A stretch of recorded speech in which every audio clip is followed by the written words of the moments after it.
Hello students, आज हम algae वॉचेरिया में सेक्सुअल रिप्रोडक्शन के अंतर्गत फीमेल रिप्रोडक्टिव ऑर्गन ओगोनियम का स्ट्रक्चर और फर्टिलाइजेशन के बारे में बात करेंगे। इसके पहले हमने वॉचेरिया एल्गी में मेल रिप्रोडक्टिव ऑर्गन एंथीरियम और उसके डेवलपमेंट के बारे में पढ़ा था। ओगोनियम जो है वो एक फिलामेंट जो एंथ्रीडिया इसका एथेलस है वॉचेरिया का, उसमें एंथ्रीडियम के बेस पे एक छोटी सी आउटग्रोथ या अभिवृद्धि के रूप में इसका डेवलपमेंट शुरू होता है। एंथ्रीडिया जहाँ बनना है उसी जगह पे, उसी के पास में बेस पे ये ओगोनियम का निर्माण शुरू होता है, डेवलपमेंट शुरू होता है। ये जो अभिवृद्धि है या प्रोटोबरेंस है, ये यहाँ इस स्थान पर साइटोप्लाज्म जो है वो अक्यूमुलेट हो जाता है और बहुत सारे न्यूक्लियाई आ जाते हैं। उसकी वजह से ये प्रोटोबरेंस बन जाती है। और ये जो डेंस प्रोटोबरेंस है, जो मल्टी न्यूक्लिएट है, साइटोप्लाज्म का मास है, इसको हम वंडर प्लाज्म भी कहते हैं। यहाँ देखते हैं बी और सी में इसका डेवलपमेंट हमें स्पष्ट रूप से दिखाई दे रहा है। वंडर प्लाज्म जो है वो धीरे धीरे बड़ा होता है साइज़ में और एक राउंडेड या ओवॉइड स्ट्रक्चर में बदल जाता है। और ये इस समय ओगोनियम कहलाता है, जो कि अपने जो फिलामेंट है उससे एक सेप्टम के द्वारा, एक पट के द्वारा अलग हो जाता है। तो यहाँ आप देख रहे हैं कि ओगोनियम एक ओवल शेप या राउंडेड स्ट्रक्चर में है, जो कि मेन फिलामेंट से सेप्टम के द्वारा सेपरेट हो गया है। जो ओगोनियम है वो स्फेरिकल होता है, गोल होता है, और इसमें एक छोटी सी बीक नज़र आती है, एक छोटा सा पॉइंट चोंच के रूप में दिखाई देता है।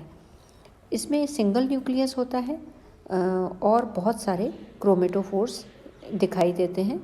और जो दूसरे यंग स्टेज में जो बहुत सारे न्यूक्लियाई होते हैं, वो जब सेप्टा बन जाता है तो वो डीजनरेट हो जाते हैं और केवल एक न्यूक्लियस ओगोनियम में रहता है, जो कि बड़ा होके ओगोनियम का न्यूक्लियस बन जाता है। कई बार ये देखा जाता है कि जो बहुत सारे न्यूक्लियाई होते हैं थैलस में, उसमें से केवल एक न्यूक्लियस जो है वो ओगोनियम में प्रवेश करता है सेप्टा बनने से पहले। और ये यूनिन्यूक्लिएट जो प्रोटोप्लास्ट है मैच्योर ओगोनियम का, ये बड़ा होके एग या ओवम का निर्माण करता है। एग के एंटीरियर साइड पे एक छोटा सा थोड़ा सा कलरलेस एरिया डेवलप हो जाता है, जिसे हम रिसेप्टिव स्पॉट भी की तरह वो कार्य करता है। एंथ्रीडिया और ओगोनिया जो है वो लगभग साथ साथ में मैच्योर होते हैं। अब हम देखेंगे कि इसका फर्टिलाइजेशन किस तरीके से होता है। जो ओगोनियम की एपिकल बीक है वो जिलेटिनाइज हो जाती है और उसमें एक छोटा सा अपर्चर बन जाता है। यहाँ हम जी डायग्राम में इसको स्पष्टतया देख पा रहे हैं, जिसमें ये एक अपर्चर बन जाता है, छोटा सा छेद बन जाता है। और इसी समय जब एंथ्रीडियम मैच्योर हो रहा होता है तो एंथ्रेजॉइड्स जो हैं वो बहुत बड़ी संख्या में एंथ्रीडियम से रिलीज़ होते हैं, मुक्त होते हैं। और जो एक इस समय एग की जो एपिकल बीक है, वहाँ से एक छोटा थोड़ा सा कलरलेस साइटोप्लाज्म जो है वो इस रिसेप्टिव स्पॉट के थ्रू या बीक या अपर्चर है, इसके थ्रू बाहर आ जाता है।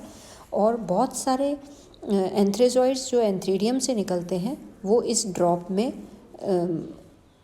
एकत्रित हो जाते हैं। और इनमें से केवल एक एंथ्रेजॉइड जो है वो ओगोनियम में प्रवेश करता है, ओगोनियम में अपना रास्ता ढूंढ पाता है और इसके रिसेप्टिव स्पॉट से होके वो अंदर प्रवेश कर लेता है। एंथ्रेजॉइड का जो न्यूक्लियस है वो एग के न्यूक्लियस से छोटा होता है। यहाँ दिख रहा है हमें fusing male and female nuclei. जब ये एग में एंटर हो जाता है तो जो मेल न्यूक्लियस है, एंथ्रेजॉइड का न्यूक्लियस है, वो बड़ा हो जाता है साइज़ में और ये लगभग एक न्यूक्लियस के बराबर हो जाता है और उसके बाद में इन दोनों का फ्यूजन हो जाता है, जिससे एक डिप्लॉइड 2n जाइगोट का निर्माण हो जाता है। ये जाइगोट अपने चारों तरफ एक वॉल सिक्रीट कर लेते हैं, बड़ी वॉल इनमें चारों तरफ आ जाती है और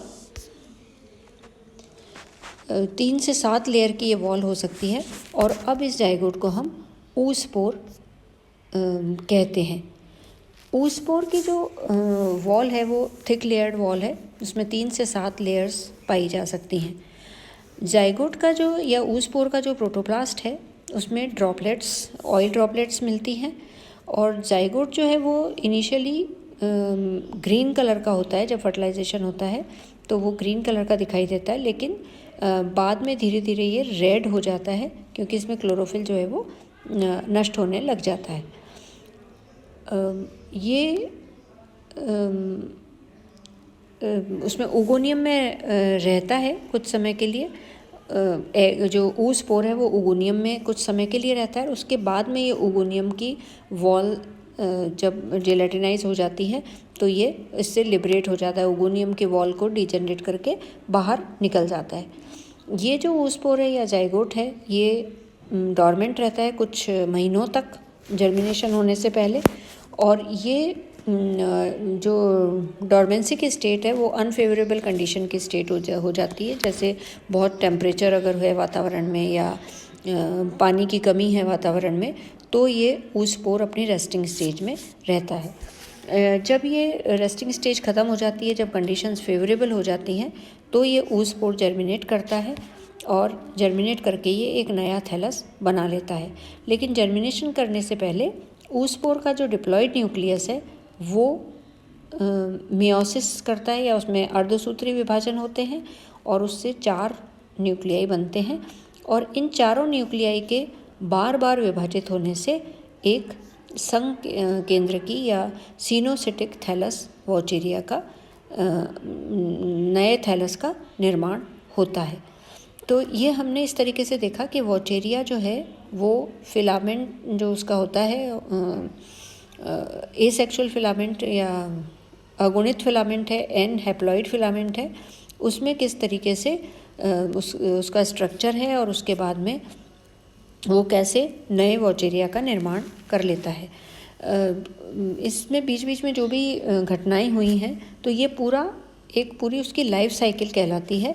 तो अब हम देखेंगे कि वॉचेरिया की लाइफ साइकिल जो हमने अभी पढ़ी है उसको हम समराइज़ कर लेते हैं कि वॉचेरिया फिलामेंट में ये 2-3 तरीके के स्पोर बनते हैं। जू स्पोर बन सकते हैं और ये जू स्पोर जो है वो जर्मिनेट होके उससे नया थैलस बन सकता है। इसी तरीके से जू स्पोर के स्थान पे एप्लेनोस्पोर्स हो सकते हैं और एप्लेनोस्पोर्स के साथ में इसमें एकिनीट भी बन सकते हैं। तो ये इस तरीके से asexually with the help of different kinds of spores Vaucheria regenerate करता है।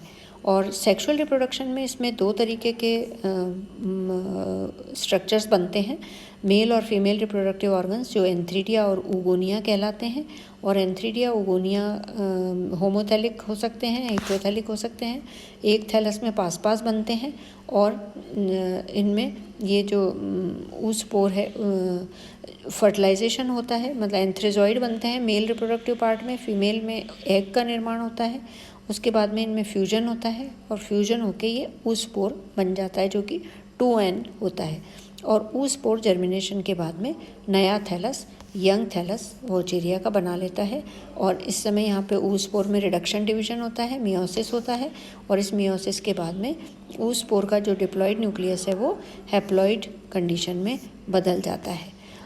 इसको हम इस तरीके से ग्राफिकली भी रिप्रेजेंट कर सकते हैं कि वॉचेरिया में asexual reproduction with the help of akinetes, aplanospores, zoospores और वापस नया वॉचेरिया का थैलस बन जाता है। जो ये सारे हैप्लॉइड स्पोर्स होते हैं तो ये वॉचेरिया प्लांट जो हैप्लॉइड है वापस उससे हैप्लॉइड प्लांट बन जाता है।